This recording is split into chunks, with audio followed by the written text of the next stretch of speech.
Guten Morgen, ich begrüße jullie in de naam des Herrn Jezus. Wat van verder als het ware van jou Samariërs top te komen, gemeenschap te gaan en God zijn woord naar te kijken. Wel van jou reden over de ervaring in de wüste. En de titel van de boodschap is Eine Schule in de wüste. We lezen veel in God zijn woord van de wüste. A wilderness. Een plaats waar geen veelrood is. We hadden de gelegenheid, wat jaren 3, naar Egypte te varen, en naar Israël. Ik had geen zo'n wüste gezien als ze in Egypte zagen. Hoe we bijvoorbeeld 8 of 9 stunden met de bus door de wüste voeren.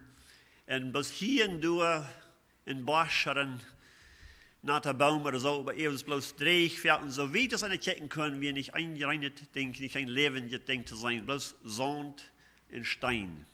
Eine Wüste. Und das wird die Wüste, wo Gott Israel durchleiten hat.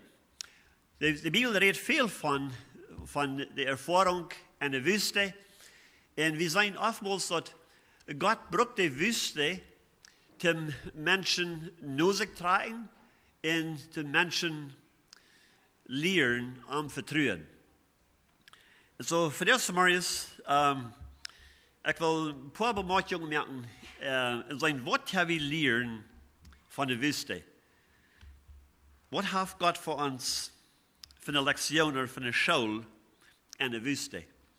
In Psalm 107, van vers 4-7, als een Zeugnis van mensen wat in de wüste verloren werden.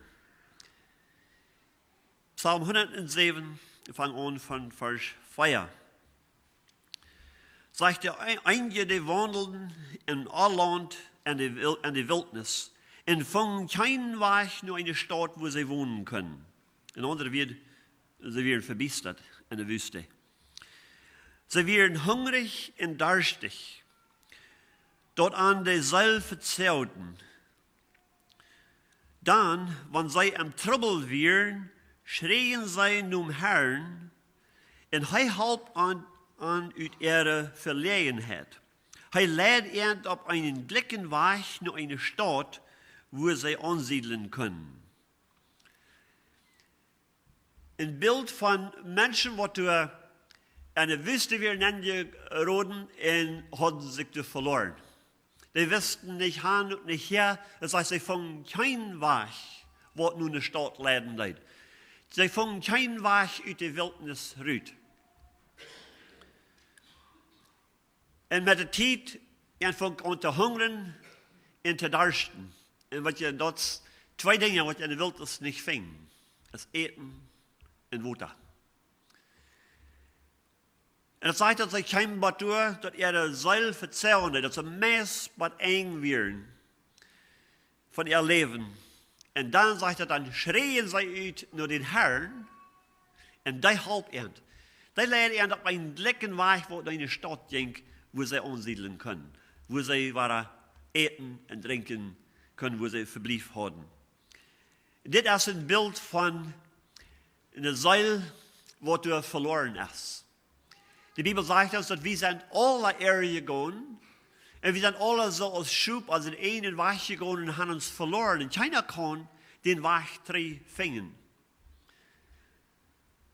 Aber wenn wir, die der Karte gekommen sind bei Gott, verloren sind, wenn wir ausschreien nur den Herrn, kriegst du das hier deuten?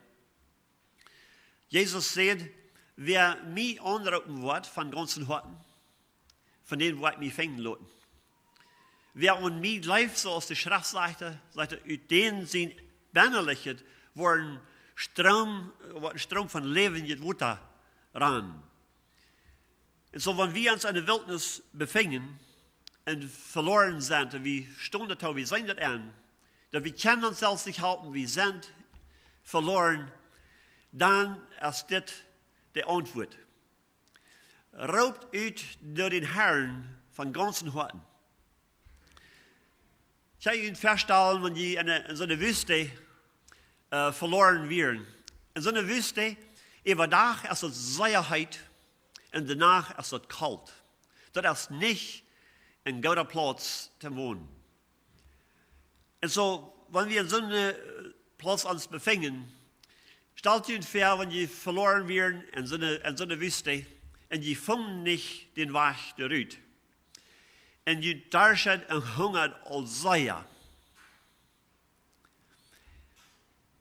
Wo würden wir dann beten? Wir würden sehr ernstlich beten. Wir würden ausschreien nur Gott von ganzem Herzen. Der Herr soll raten, der Herr soll halten. Das, was das sagt, die schreien nur den Herrn und er ratet. Die Wildnis ist ein Platz, wo Gott braucht, die Menschen nur sich tragen. Er bringt die in die Wildnis nennen, sodass sie das mal ansehen, dass sie Halt brauchen. Und wenn sie dann nur Gott ausschreien, dann helpt er die. Aber das ist nicht mal bloß ein Platz für Verlorene, dass die zur Ansicht kommen, dass sie nur den Herrn kommen. Die Wildnis ist nicht mal bloß in Ägypten, was ein Bild ist von der Welt. Gott der Rat Israel uit Ägypten ruit. In Ägypten ist das meest ganze Land ist de Wüste. Bloß der Striep lang den Nile River ist meistens bloß wurde noch was was denn das? Da wird gesagt, dass der Nile River dort ist das Leben von Ägypten. Und den Rifa wird allmählich sein, dass das Land bestehen kann. Das wird ihr Leben von herkommt. Und so Gott rat Israel uit der Wüste ruut, mit einer starken Hand und einem uitgestreckten Arm, bracht er die ruut uit Ägypten in an die grote Wildnis nennen, wat Sinai ist. Nicht nur bloß, dass Gott ihn raten uit Ägypten, aber er bracht ihn an diese andere Wildnis nennen, wo er ihn will lehren, dass sie ihm vertrauen können für alles, was sie brauchten im Leben. Diese Wüste, ich sehe eine sehr große Wüste, ich glaube, wir haben von Kairo, Ägypten, bis spitz Sinai Peninsula, wo wir vorne mit der Bus in der Bus fuhren, sehr, sehr bosig. Wie sie bei das Rote Meer kamen, wie ein Tunnel und ja durch, wir dürfen nicht nur loten, wir dürfen nicht warten, aber Gott hat Wutter aufmerken, das heißt, ich ging in Israel, wir fuhren voller Speed, und ja durch und wieder in der Wüste, und ich glaube, wir hatten mit 8 oder 9 Stunden gefahren, so dort. Was von den Mitfahrern sehen, dass, wie sie Bassisch hat, nur geloten, dann haben die gesehen, die wieder Mielenvisa, die auf einmal Ferien kommen. Die fuhren sehr, sehr bosig. Das war eine lange, lange Strecke. Und das war die Strecke, wo Gott Israel nennenlernen wollte. Und das wussten wir nicht wohnen, die wir auch nicht eten. Und Gott hat in Zweck, wo er die nennenlernen wollte, wir wollen wieder noch sein. Und Gott hat noch mehr Lektionen, noch mehr Schule für uns, als bloß uns raten, uit diese Welt, uit onze Sinn ruht, aber er will uns auch lehren, mit ihm zu wandeln, Tag für Tag, mit ihm ganz zu vertrauen, und ihm nur alles fragen, was uns fehlt.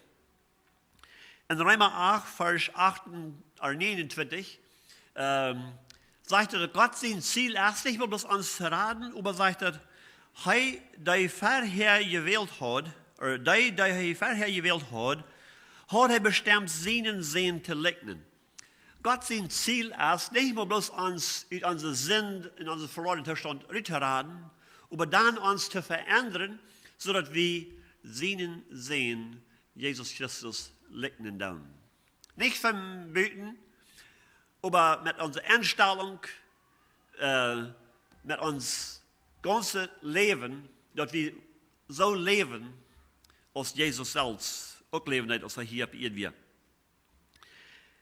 In Hebreeën kapitel 12 vers 5 naar 7 redt hij van wo Gott deze Wildniserfahrung brücken hat, zum uns belehren.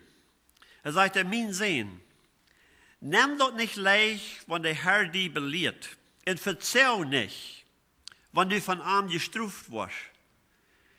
Wem der Herr gut ist, den tragt er trag, und brückt Schläge bei jedem Sehen, den er abnimmt. Nehmt dort an als Belehrung. Gott behandelt jünd so als Sehens. Und wo es ein Sehen, den der Vater nicht struft, in Trag hält? Gott hat noch mehr einen Plan für uns, als bloß uns von unserem verlorenen Zustand zu raten. Er will uns auch belehren, sodass wir wollen lernen, so zu leben, als ihm das gefällt, und sodass er kann sehen auf uns Leben napdoen. Wir zijn viele von dem, was Gott roepen deed, wat Gott brücken deed, die deed hij reitmerken in de wildnis. Moses, ik geloof God had Moses al verder beroepen, zijn ouderen wisten dat hij een bijzondere kind was. En ik zou me zeggen, ze hebben hem dat verteld, wo zij nu een Leser lüden, dat Gott entwoord uit Egypten uitraden. Moses proefde het ook en zijn ene kracht te doen. Hij sloeg den een Egypter dood en hij wil proeven zijn ene volk te raden. En dat schafft niet. En dan moest hij ran. Hij moest ran voor zijn leven. En hij ran in de wildnis nemen en voor 40 jaar leeft hij in de wildnis. En doordat God aan reitmerken, doordat hij schubheiden, en door leert hij geduld, door leert hij vele van die kwaliteiten wat aan worden fehlen, om een leider te zijn, niet met geweld arbeiten, maar met geduld en met lief. Zo God met Moses rijdt en nu 40 jaar roopt hij aan door in de wildnis en schickt aan naar Egypten dat volk uit te brengen. God brukt ook de wildnis niet meer bloos om Israël uit Egypten uitbrengen, maar om Egypten uit de Israëlieten uit te brengen. Ze werden al zo ingeworteld door, ze werden al zo gewaand, zoals de Egypten leven, en ze hadden dat ook al zo zeer geleerd. En nu veel dat niet meer bloos dat zij uit Egypten uitgaan, maar dat Egypten uit antwoord uitkomen.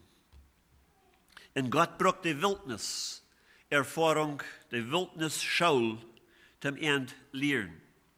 David, wie nog een man, wat God reinmerken deed, hij was vielleicht nicht so sehr in der Wildnis, aber op een Stab, een einsamen Platz, wo hij zijn Vater, seine Schubheiten deed.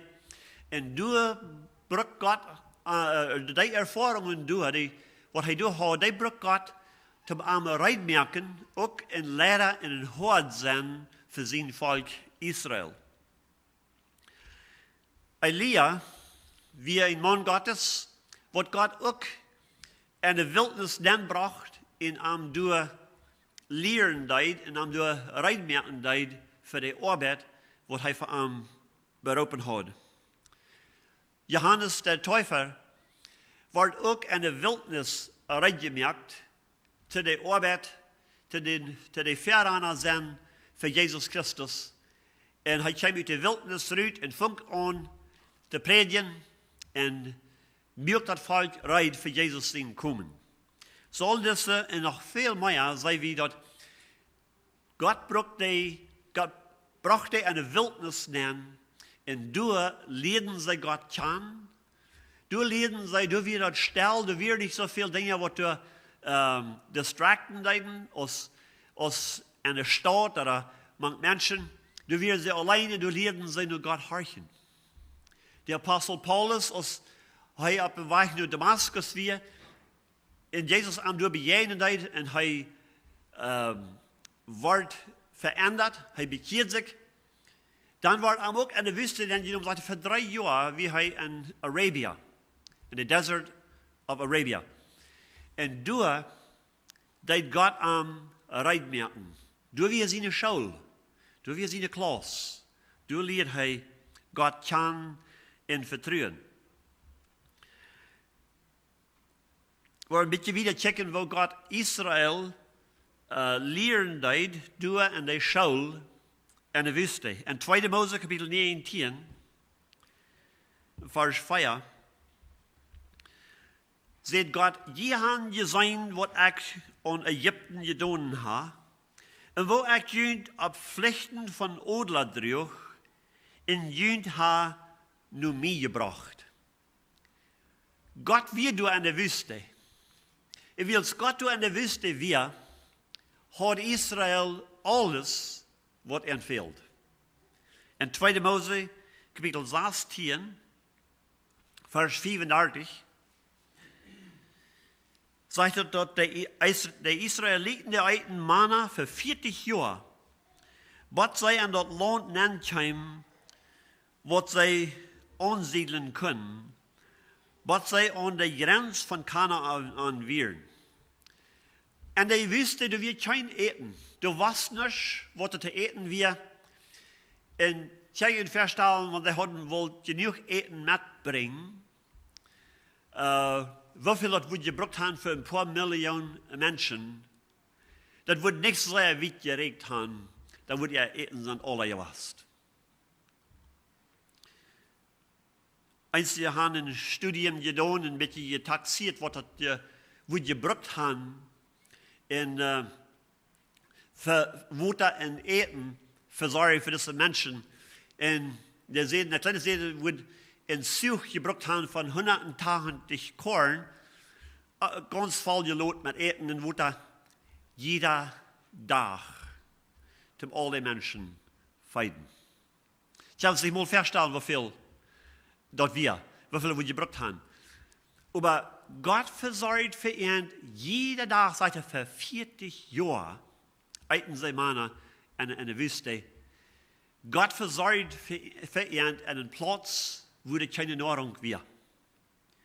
Du lehrt ihn, dort ab Arm ging zu vertrauen, und wenn es für Menschen auch allmählich leid, aber bei Gott wird es mählich. Wenn er leiden leid, dann hat er auch versorgen auf den Weg, was er leiden leid. In 5. Mose, Kapitel 2, den Moses war da holen für die Israeliten, wir eng von seinem Leben, und das ein bisschen denken halten, was Gott getan hat in der vergangenen Zeit. 5. Mose 2, in Vers 7. Und dort hier ermuntern sie, vergeht nicht, wo der Herr jünt, gesegnet hat, und jeder Ding, was je in dieser Zeit getan haben. Er hat nur jünt abgepasst, weil je durch diese große Wildnis ging, und erst nu diese 40 Jahre mit jünt gewast, und je haben alles gehört, was jünt fehlt. Stellt euch vor, so eine große Gruppe Menschen. Alles, was passiert ist in 40 Jahren, Duizenden en duizenden en duizenden Babys waren geboren in de 40 Jahren. En die wachsen da ab in der Wüste. Die brauchten Eten, die brauchten Kleider, die brauchten Wasser, jeder Tag. Und Moses sagt, denk daran, wo Gott jüd hat, durch diese große Wildnis gelehrt, und diese 40 Jahre und jüd hat das an nichts gefehlt. So ein Zeugnis können sie geben, ab eng von den 40 Jahren. Das ihnen hat an nichts gefehlt. In 4. Mose, Kapitel 14, Vers 32, 34, hier werden sie bis an die Grenze gekommen von das verheißene Land. Sie werden durch die Wildnis durch. Nu werden sie bis an die Grenze gekommen und Gott hat gesagt, Gott nennen. Sie schickten erst 12 Männer, nannten das Land Spion sein, ob das wirklich, was das wirklich für ein Land wir. Die kamen drei, die gaben einen Bericht, dass wir ein Land, was mit Milch und Honig ran. Sie brachten Frucht von nur und gaben einen Bericht, was das für ein Land wir. Über 10 uit die 12 Männer gaben einen schlechten Bericht. Sie sind Jahre, das ist sehr ein großes Land, aber das ist wie ein Trouble wir. Jahre, wie es Gott gesagt hat, aber. Sie sehen, die Riesen da sind, die Menschen da sind, die Staaten und alles, dort kann wir nie nicht überkommen. Das kann wir nie nicht annehmen. Das ist allmählich. Jo, was Gott gesagt hat, wir so, aber. Und dann 4. Mose 14, Vers 32, sieht Gott, aber. Sie haben über gesagt, nie sieht Gott auch über. So sehen sie, die Menschen sehen dort, wie kann du nicht ankommen, und die wollen unsere Kinder an den Grund bringen, die wollen unsere Kinder vernichten. Und nu sagt Gott, aber jene eine Körper sollen in diese Wildnis verwesen, und jene Kinder sollen 40 Jahre Freiheiten in dieser Wildnis, wen jün antrüht. But jene Körper in der Wildnis angekommen sind. Nur die Zahl von den 40 Deo, und die das Land uitgesagt haben, soll je nu 40 Jahre lang, für jeder Tag ein Jahr, jene Schuld drehen, und dort soll, omdat die dort anwollen, wat dat is, wanneer ik de hand trek. Maar hier hat Gott seine Hand uitgestreckt. Eten, Water und beschützt. Alles, was gefehlt hat. Aber nu, sie traten drei. Sie sehen, jo, was Gott gesagt hat, ist so ober. Sie werden nicht willig, gehorsam zu sein und dann zu gehen. Und so Gott sagt, die wollen das Land nicht sein. Die Kinder, was die sehen, was würden ankommen, die wollen Akten annehmen, aber die wollen nicht angehen. Und so all die Generationen, was wir in Ägypten durchgekommen, was dann 20 Jahre alle werden, die kamen an der Wüste in den nächsten 40 Jahren. Diese 10 Männer, die einen schlechten Bereich haben, die sterben alle von der Krankheit. Und dann in den nächsten 40 Jahren stirbt die ganze Generation. Und stellt sich vor, als die 40 Jahre ewig werden, die wären bloß 2 oude Männer. Bank all diese Millionen Menschen. Bloß 2 oude Männer. Caleb und Jesua. Moses, die auch gestorben, und die wir bloß diese 2 oude Männer, was wir in Ägypten gekommen. Was Gott vertritt haben, die hatten Gott seine Wunder gesehen, die hatten Gott sein Verrat erfahren, die hatten sein Wort gelebt, und die bleiben am Leben, und die gingen in das Land nennen mit den Kindern von ihrer Generation. Und ihre Großkinder, und ihre Großkinder, die große Schar gingen nennen und nahmen das Land an. Weil sie lebten Gott. Sie hatten die Lektion in der Wüste gelehrt. Und Gott hat ihnen alle Welt lehren. Sie hatten alle die gelernt, sie gingen alle die gesellte Schule. Aber bloß 2 von diesen Männern mögen den Test ab eng und können graduieren und gingen in das Land nennen. Aber die Schule gingen sie alle durch. Wir haben 3 in 5. Mose, Kapitel 8.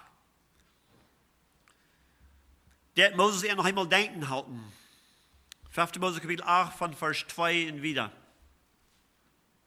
Sagt denkt an, wo der Herr jün, Gott, jün die 40 Jahre auf der lange Reise durch die Wildnis led. Er geeft jün schwere Erfahrungen und prüft jün auf. Seht ihr? Lektionen te leren, schwere Erfahrungen.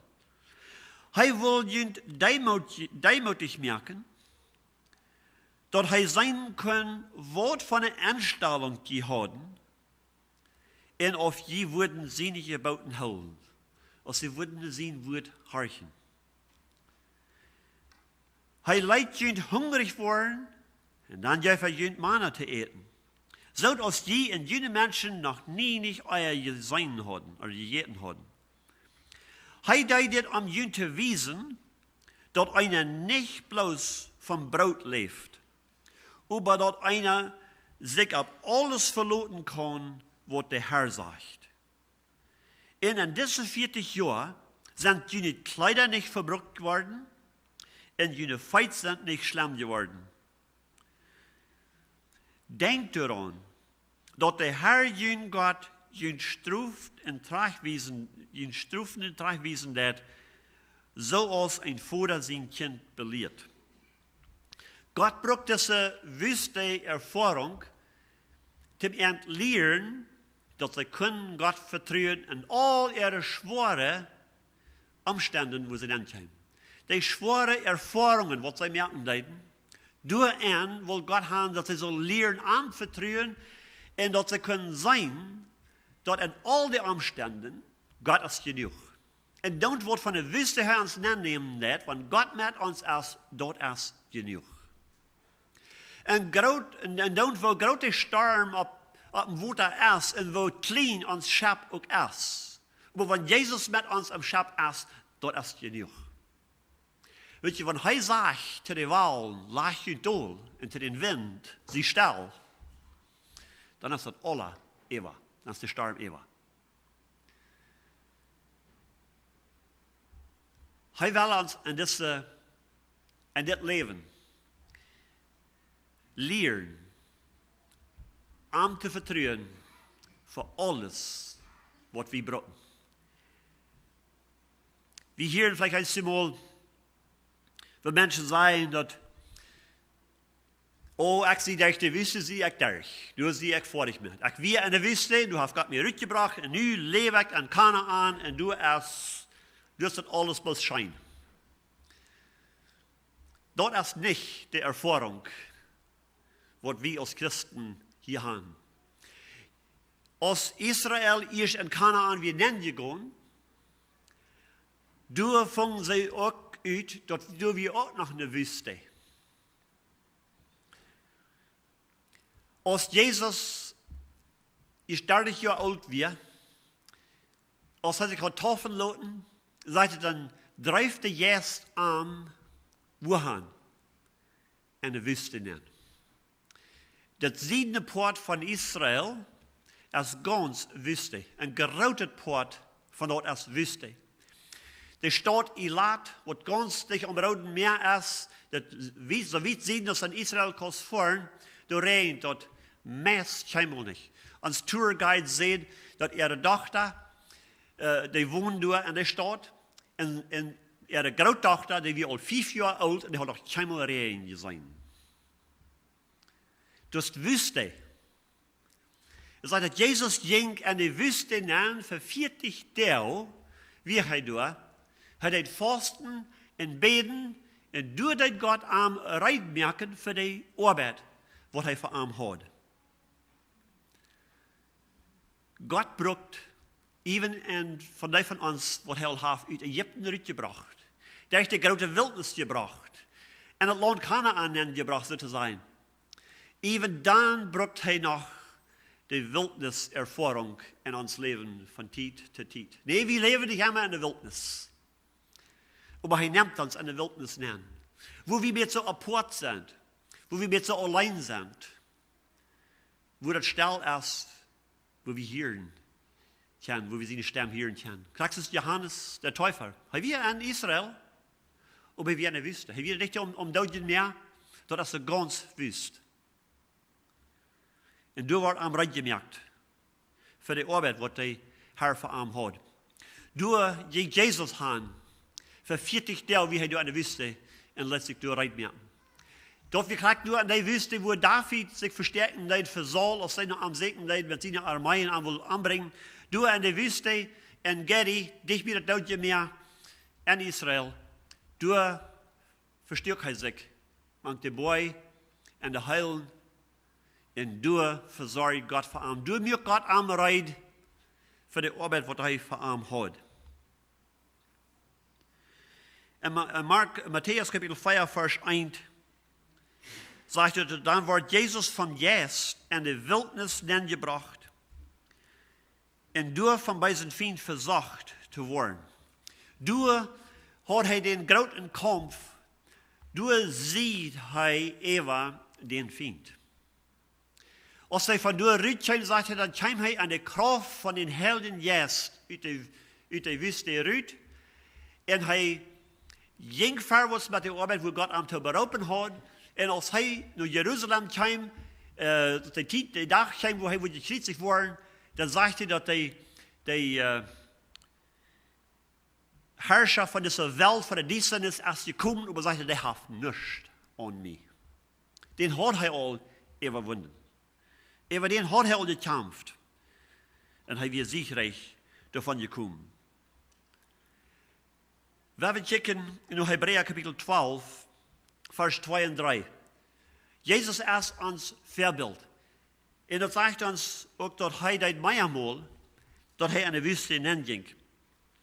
Aber hier in Hebräer kapitel 12, vers 2 en 3, zegt dat, weil wir Jesus immer im Auge houden, die den Glauben in uns angefangen heeft, en ook fertig merken wordt. Jesus had kunt vrede haben, aber hij neemt dat lijden om Kreuz op zich, en de schande, zoals wanneer dat niets weer. En heeft zich aan dan te de rechte zijde van God zijn troon gezet, stelt junt den voor, die zich van veel van de wederspanste zinder gevallen leidt, door met je en jene zeilen niet meid en moutlos worden. Dit Jezus, wat wie in de wüste gewassen had over den Feind, gekämpft en gesiegt, sagt holt den am u. Kijk me wat die alle als durchgegaan, en als siegreich davon gekommen, en heeft zich te de rechterhand in plaats van alle macht bij God handgesteld, sagt holt je uren aan den, kijk naar den, zodat je niet moutlos worden, van jene wüste ervaring merken dan. Want God junt mal in de wüste aanleiden dat, en je door op een proef gesteld worden, om door leren God te vertrouwen en den plaats waar zo te zijn geen verrood is. Maar wanneer God doet is, dan hebben we ook alles wat we brauchen. En Lukas 4, vers 16 zegt dat, aber Jesus ging te tiden voor zich alleen, om te beten. Hij ging zo in een plaats voor zich alleen, beetje in de wüste aan, waar hij verkeerschaft had met zijn vader. Waar hij harkende naar zijn vader, en dan kwam hij uit en zei, ik doe bloos wat ik van den vader gehoord had, dat zei ik. Wat ik van den gezien had, dat doe ik doe niets uit mezelf. Hij holt zich immer dort van den vader, en hij ging naar een plaats, waar het stil weer, waar hij alleen weer, waar hij kon gemeenschap hebben met zijn vader. Ons fehlt zo'n plaats als dat. En in Markus kapitel 1, vers 35 zegt dat, am nächsten Morgen tidig, bij Dienstag, stond Jezus op, verliet dat huis en ging naar een eenzame stad te beten. Heb je een eenzame stad? Hast du een plaats in de wüste? Dat is niet, de wüste is niet een slechte plaats. De wüste is best een plaats waar die ervaren is, dat het met die zelfs, met die alleen niets is, dat die niets kost, en dat je ganz afhankelijk bent van God, en dat God in de wüste kracht zo arbeiden kan als ons zo ondersteund. God is dezelfde van jou, gisteren en in alle eeuwigheid. Aan kost te vertrouwen. Kracht zoals Israël God vertrouwen deed in de Wüste, ook in dat verheigene Land in Kanaan, because du werden ook de Fiend. Du mussten sie ook Gott vertrauen. Du brauchten sie auch Gott seine Halb, zum durchsiegen und zum dort übernehmen. Und dann wird unsere Erfahrung erst, und ich wo die best. Aber von Zeit zu Zeit nimmt Gott uns in die Wüste an, uns nur sich zu tragen. Erstlich dass wir sollen gerat worden, dass wir mit Ägypten zurückkommen. Wir sind Sklavenmeister zu dieser Welt, zu der Sinn, und wir können uns selbst nicht frei machen, dass Israel sich selbst nicht frei machen können. Aber wenn wir Jesus anrufen, schreien an die Wildnis, wat hij ons raden, wat hij ons te eten geven, wat hij ons te drinken geven, wat hij ons alles geven wat we brauchen. En door wat hij ons leren, meer te vertrouwen. En die tijden, wo wir eine wüste Erfahrung merken, vielleicht ist das, wenn wir Schwierigkeiten durchgehen und Verhältnisse, vielleicht ist das, wenn wir im täglichen Leben tun, uns Geld alle ist, uns Verrat alle ist. Vielleicht ist das, wenn unsere Gesundheit auf einmal wach ist und wir krank sind. Auf verschiedene Wege, in verschiedene Wüste, die Gott uns nehmen, nicht um uns vernichten, aber um uns lehren. So wir sollen mehr vertrauen in all die Umständen, so dass wir auch können nur die 40 Jahre sein, so als Moses sehen. Denkt daran, dass der Herr jün Gott hat diese 40 Jahre jün gelehrt, diese große Wildnis, und jün hat das auch nicht gefehlt. Wenn wir Gott vertrauen, und dann wird von den Umständen wir uns befinden, dass wir nicht complainen, so die Israeliten leiden, oder andere Menschen beschuldigen, und das haben wir so leicht nicht zu tun. Wenn wir Troubles haben, dann andere Menschen beschuldigen wir. Weißt du, Gott kann uns beschützen von anderen Menschen. Gott kann uns bei der Wüste vorbeileiten. Aber er tut oftmals nicht. Uns fehlt die Wüste Schule, dass wir lernen, Gott besser kennen zu lernen. Dass wir lernen, Gott mehr zu vertrauen in all die Umständen. Und du merkst er uns reid für die nächste Arbeit, was er geplant hat für uns zu tun. Wir wollen Gott danken für die Wüste. Wir wollen willig sein, wenn er uns leiden wird, in die Wüste hinein. Wir wollen willig sein, zu gehen mit ihm. Dus er will uns gleich verdorben. Er will uns gleich vernichten. Er will uns nur sich tragen. Er will uns lehren, dass wir sollen mehr so werden als Jesus. Der durch eine Wüste, eine Stadt, und wo immer er wir, immer siegen deit, immer abchecken durch die Futter, immer horchen durch was der Futter sieht, immer checken was der Futter deit, und er deit bloß dort, was der Futter von ihm hat. Und er wisst, was der Futter von ihm hat. Aber dort lehrt er eine Wüste, eine Wildnis. So wir wollen Gott danken für die Erfahrungen, was er uns gibt. Wir wollen gehorsam sein. Wir wollen die Lektionen lernen, was er uns nu in dieser Zeit lehren will. Wir wollen noch tot beten. Dankeschön, Herr Gott, für dein Wort. Dankeschön für die klare Bilder, was wir in dein Wort haben, und die Zeugnisse von dein Volk, wo du die Leiden und Führen deitst, wo du die helfen deitst, wo du die oftmals in schwere Erfahrungen bringen deitst, ihnen zu lernen, dass du wirst du genug. Deine Kraft und deine Gehen wird du wie genug. Sie hatten alles, was ihnen fehlt. Wenn du auch kein Taube hier in der Wildnis wärst, aber wenn du da wirst, dann wird du genug von alles, was ihnen fehlt. Und Herr, wir danken dir, dass das auch so ist in uns Leben.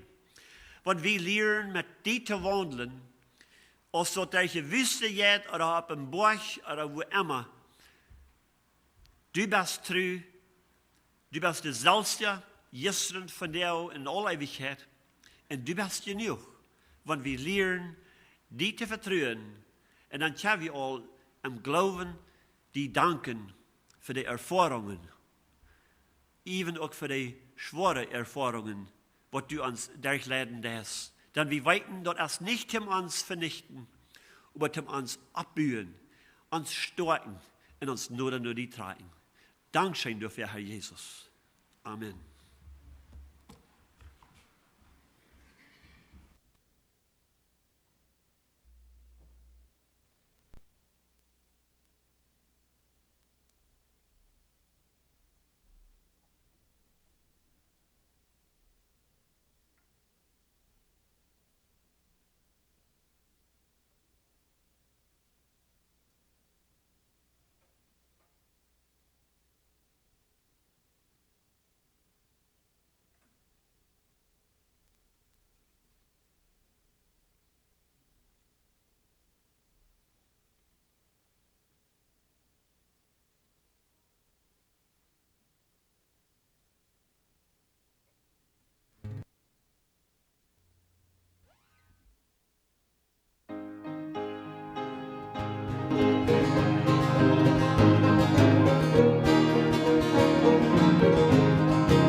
Es ertönt ein Rufen an dem Meeresstrand, werde leer.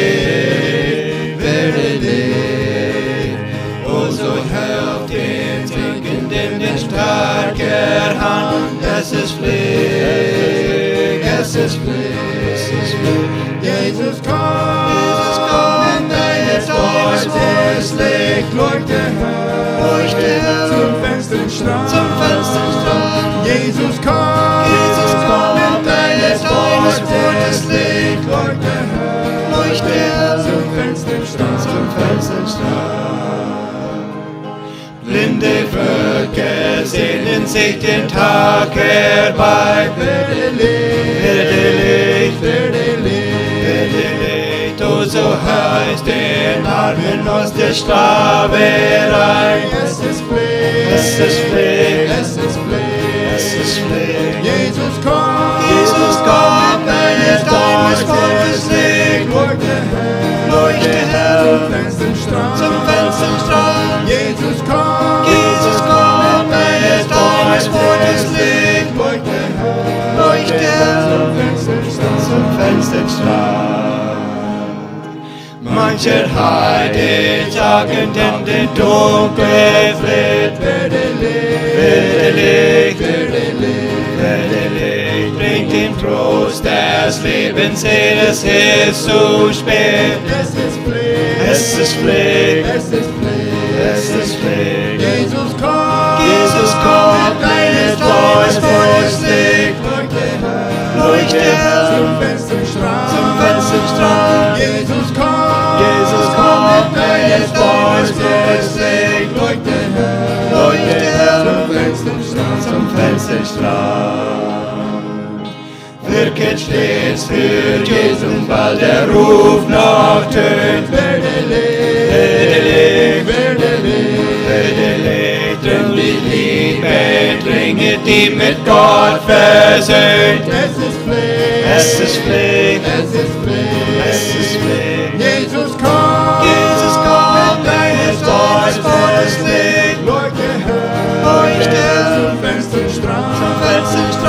Jesus komm, deines Volkes Licht leuchte hell, zum Fensterstrand.